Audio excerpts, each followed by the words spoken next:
যুদ্ধ বাদে আপনাদের গোয়েন্দা তেমন তথ্য যদি থাকে ভারত আমাদের উপরে আক্রমণ করবে, আগেও বলেছি। আপনারা বাংলাদেশের জনগণকে ট্রেন আপ করেন, অস্ত্রের জন্য যেটা প্রয়োজন, যেখান থেকে অস্ত্র আনার প্রয়োজন হয় সেটার জন্য দ্রুত তড়িৎ ব্যবস্থা নেন। আমরা ভারতের বিরুদ্ধে বাংলাদেশের মানুষ যুদ্ধ করার জন্য প্রস্তুত। এবং অনেকে বলতে পারেন যে ভাই আপনি তো আমেরিকা বসে আছেন, কথা দিলাম এই ভিডিওর সামনে বসে আবারও কথা দিলাম, যেদিন ভারতের সাথে যুদ্ধ বাঁধবে, যদি নাকি পরের দিন আমি ইলিয়াস বাংলাদেশে ফ্লাই না করি, জীবনে কোনোদিন আপনাদের সাথে মুখ দেখাবো। ভারতের সাথে বাংলাদেশের যেই ভারতের একপাক্ষিক আগ্রাসন চলছে, এটাতে বাংলাদেশের একটা লাভ হয়েছে। সেটা হচ্ছে পুরো জাতি আমরা এক, দেশের প্রশ্নে দেশপ্রেমের জন্য আমরা এক জায়গায় চলে এসেছি, এটা হচ্ছে বাংলাদেশের লাভ।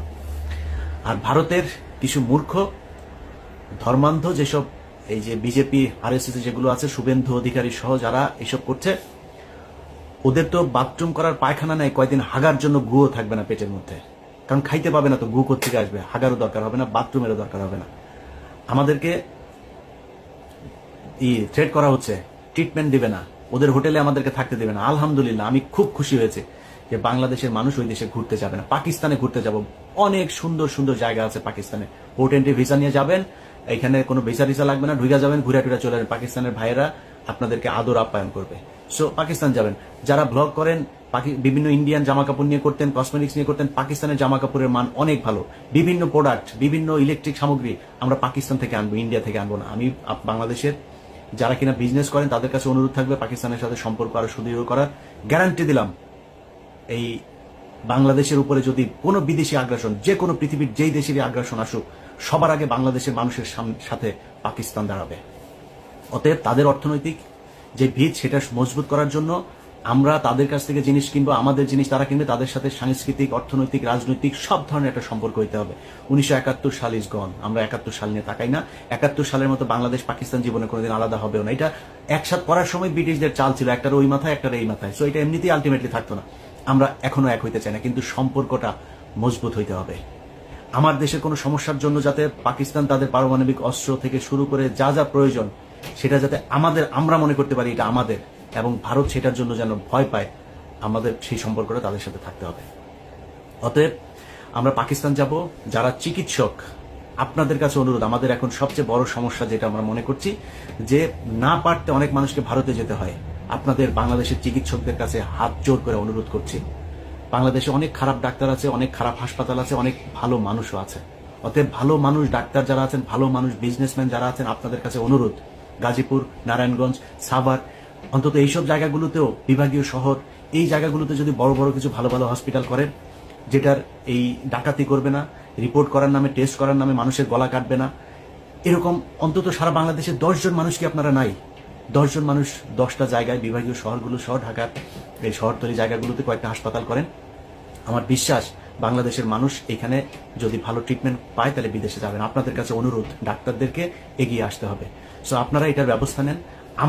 আমার যতটুকু গ্রহণযোগ্যতা আছে, আমার যতটুকু পরিচিতি, আমার সোশ্যাল মিডিয়াতে যতটুকু মানুষের কাছে যেতে হয়, আমি আপনাদের এই হাসপাতাল করার জন্য যত প্রচারণা দরকার আমি আমার জায়গা থেকে করব। সবগুলো ক্ষেত্রে আমি আপনাদের সাথে থাকবো। আপনাদের কাছে অনুরোধ, এই চিকিৎসা খাতটাকে একটু বাঁচান, বাংলাদেশের মানুষ যাতে আর ইন্ডিয়াতে চিকিৎসার জন্য যেতে না হয়। অতএব আমরা যেই অবস্থাটা দেখছি, এটাতে আমার বিশ্বাস ভারতের এখনো ক্ষতি হচ্ছে, সামনেও ক্ষতি হবে। কারণ আমাদের ভেতরে যে দেশপ্রেম, যে ভারত বিরোধী আমাদের যেই মানুষের ভেতরে একটা সেন্টিমেন্ট তৈরি হয়েছে, সেটাকে তারা আরো পোক্ত মজবুত করছে, শুধু একটা দল ছাড়া, সেটা হচ্ছে এই আওয়ামী লীগ। অতএব ওদের বাপের জন্ম হয়েছিল অবৈধভাবে, ওর বাপের হচ্ছে ইন্ডিয়ানরা, আর ওদের ভিতরে রক্তটাও ঢুকে আছে। ওইটা যত আওয়ামী লীগ যারা করে সবগুলি হচ্ছে গিয়া ওদের এই রক্ত হচ্ছে গিয়া, মানে ওরা সব জাউরা। এই জাউরাদেরকে কোনোদিন আপনি পাবেন না। এখনো পর্যন্ত তেনা পেঁচায়া পুচায়া ওদের গ্রুপগুলোতে, আমার আগের প্রোগ্রামটা করেছি না, সেখানে আমি তো ওদের গ্রুপের মধ্যে ছিলাম।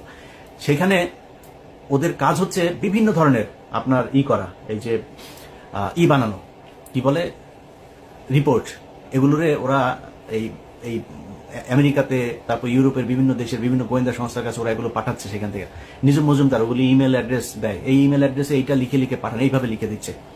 তো লিখে তারপরে কি দিচ্ছে, যে বাংলাদেশে হিন্দুদেরকে অনেক, আজকে 30 জনকে ধর্ষণ করেছে, কালকে 40 জনের বাড়িঘর ভাঙচুর করেছে, আজকে অমুক জনের ছবি দেয়, হিন্দু একজনের ছবি দেয়, ধুতি টুতি পরা, এদেরকে এইভাবে আজকে ইন্ডিয়া পার হয়ে যেতে করছে। তো অন্যান্য দেশের গোয়েন্দা সংস্থা তারা তো আর মানে কচু খায় না, তাই না? তারা তো জানে, তারা তো তথ্য নিবে, তারা তদন্ত করবে, করে দেখবে না এগুলো কি হচ্ছে, এগুলো করছে। আমি বাংলাদেশের হিন্দুদের কাছে অনুরোধ করব, হিন্দুরা আসলে, আপনাদেরকে কোনো কিছু চাপ দিয়ে বলানো হচ্ছে না, আসলে আপনারা হিন্দুরা কেমন আছেন? আপনাদের উপরে আমাদের মুসলমানদের ধর্মীয় কারণে আসলে কি আপনাদেরকে টর্চার করা হয়? আমি ইলিয়াস বললাম, যদি করা হয় প্লিজ আমাকে বলবেন, আমি আপনাকে লাইভে নিয়ে আসবো, সারা বাংলাদেশের মুসলমানদের কাছে বিচার চাইবে একজন হিন্দুকে কেন এভাবে টর্চার করা হয়। ইসলাম যদি কেউ প্রতিষ্ঠা করতেও চায়, জোর করে আপনার প্রতিষ্ঠা করা না, ইসলামের সৌন্দর্য দিয়েই আপনাকে আকৃষ্ট করা হবে। সো আপনার যদি মনে হয় যে আপনাকে মুসলমানরা টর্চার করে, আপনি আমাদের বলেন, আমরা আপনার পাশে দাঁড়াবো। আমি কথা দিচ্ছি, অনেক মানুষ হয়তো মনে করেন আমি খুব হিন্দু বিদ্বেষ, আরে ভাই আপনার বিদ্বেষ দিয়ে আমি কি করবো? বাংলার পৃথিবীর মধ্যে 180 কোটি 200 কোটি মুসলমান, এত মুসলমান দরকার নাই তো ভাই, বহুত মুসলমান আছে, মুসলমানরাই ইসলাম পালন করেন। আপনি হিন্দু কোন ধর্ম পালন করলেন আমার সমস্যা আছে না, আপনি আপনার ধর্ম করেন ভাই, আমি আমার ধর্ম করব। আমি আমার ধর্মের সৌন্দর্যটা আপনার সাথে যদি ওইরকম সম্পর্ক হয়, আমি বলবো যে ভাই আমার ধর্মটা এই, আপনার ভাল লাগলে আপনি ডিসিশন নিয়ে নেবেন আপনি কোন ধর্ম পালন করবেন। সো আপনাদেরকে জোর করে কেউ ধর্ম পালন করাইতে যাবে না, এবং ধর্মের কারণে বাংলাদেশে কোনোদিন কোনো হিন্দুর উপরই করে না। যদি সত্যবাদী হয়ে থাকেন তাহলে স্বীকার করবেন, এই বাংলাদেশে সবচাইতে বেশি নির্যাতন হিন্দুদের উপর করেছে আওয়ামী লীগ। অতএব সাধারণ হিন্দু আপনারা যারা আছেন, আপনাদেরকে বলবো আপনারা সারা দেশের সবাই মিলে একটা সমাবেশ করেন, ঢাকাতে একটা ডেট দেন, আপনারা ওই সমাবেশে আসেন, আপনাদের সাথে আমাদের লোকজনও থাকবে আপনাদের সাথে সংহতি জানানোর জন্য। সারা পৃথিবীকে আপনারা জানিয়ে দেন যে বাংলাদেশের হিন্দুরা আসলে কেমন আছে। তারা ভারতের বিভিন্ন গণমাধ্যম দিয়ে সবচাইতে স্পর্শকাতর একটা খবর, আমি সেটা করতে পারি নাই, সত্যতা যাচাই করতে পারি নাই, তাদের ওইখানে লেখালেখি হচ্ছে ডেইলি স্টার যেহেতু ইংলিশ পত্রিকা, ওদের ওইখানে কিছু পত্রিকা নাকি তারা ছাপছে, যেটা তাদের ছাপাখানায় এটা করা হচ্ছে, যেটা বাংলাদেশে যে কপিটা যাচ্ছে ওই কপিটা না, আলাদাভাবে তারা 100 করে কপি ছাপছে, যেই কপিগুলো পৃথিবীর বিভিন্ন জায়গায় দিচ্ছে। ওই কপিগুলোর ভেতরে তারা এই হিন্দুদের উপরে খুব টর্চার হচ্ছে, সব ঠিক থাকছে, এই দিকের পেজ ওই দিকের পেজ সব ঠিক রেখে শুধুমাত্র হিন্দুদের কিছু নিউজ, এই সংখ্যালঘুদের উপর নির্যাতনের কিছু নিউজ সেখানে ঢুকিয়ে দেওয়া হচ্ছে। ওই কপিটা তখন পাঠিয়ে দেওয়া হচ্ছে। এখন একটা ইংলিশ পত্রিকার যখন মূল কপি আপনাকে প্রিন্ট কপি যখন দেওয়া হবে, তখন তো একটা দেশ বিশ্বাস করবে, ও আচ্ছা ডেইলি স্টারের মতো পত্রিকা এটা বলেছে, তাহলে তো বোধহয় এটা সত্যি। এটা করা হচ্ছে, আমি মনে করি গোয়েন্দা সংস্থার এটা যাচাই করে দেখা উচিত। আমি লাস্ট প্রোগ্রামে